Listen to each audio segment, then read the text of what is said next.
Hi, friends. Happy Wednesday. I've been thinking about this morning some of the bullshit I dealt with when I was a member of the Mormon church. One of the things that I did is less than a year after I joined the church, I went to BYU. That had not been my first choice. I had wanted to go to the University of Minnesota to study journalism, but everyone was like, well, you're new in the church, you should go to BYU. That's where all good Mormons go. I had never been there. I had no idea what it was like. So I went. And it was a trippy experience. Now, to put it in perspective, I was raised in the South Bay, San Jose, California, which was very liberal, especially considered, comparing it to Utah and Provo, which was very staid, very conservative, very backward in a lot of their thinking. So the first thing I remember is I was in a dorm, and the dorm mother had us all in a meeting, and one of the things she said to us, and this really fucked with my mind, she said, never leave in the morning without your full makeup on and your hair done and looking good, because you never know. You never know when you're walking across that campus, you might run into your one and only. I mean, this was a thing. I don't know if they still do this, but this was a thing back when I joined the church, that you had a one and only you were supposed to look for. This person that was, your forever mate.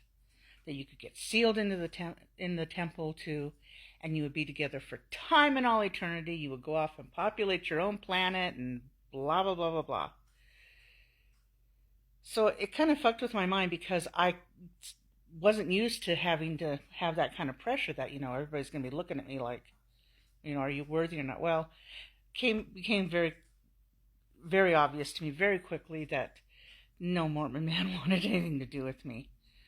And, that kind of hurt me in a way, but it also gave me a lot of freedom. I didn't have to deal with trying to please somebody that I was not involved with. So that was the one trippy thing. Another thing that I remember happened was the blacks were given the priesthood up until it was in the mid to late 70s. I can't remember when that actually happened, but President Kimball said, the blacks can now get the priesthood and they can go in the temple and stuff. And holy cow, all my women friends were all at Twitter. This had to be a sign that we were in the last days. I bet Jesus was coming just in a couple months, because if the blacks got the priesthood, then it's all over, because what else is there? And I totally didn't understand that. I also had not been very cognizant, because like I said, when I went to the Y, I had not even been a member of the church for a year yet. So there was a lot of stuff, a lot of the little nuances and funky little bullshit things I thought that I didn't know about. So when I heard this kind of stuff, I'm thinking, what? Because I had been raised Catholic, which I had left that church.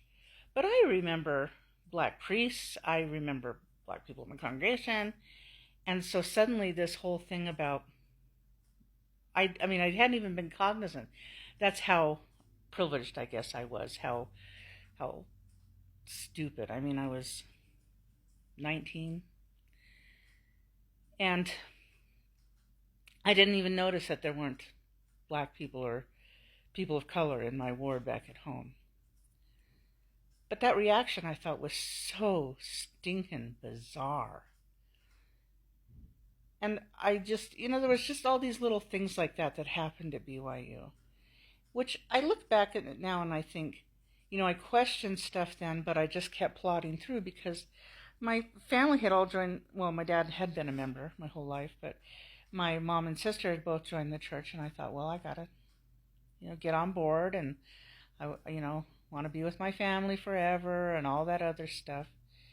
And I just took it hook, line, and sinker and went with it, because I was afraid of losing my family and losing my eternity. And BYU is a funky ass place, and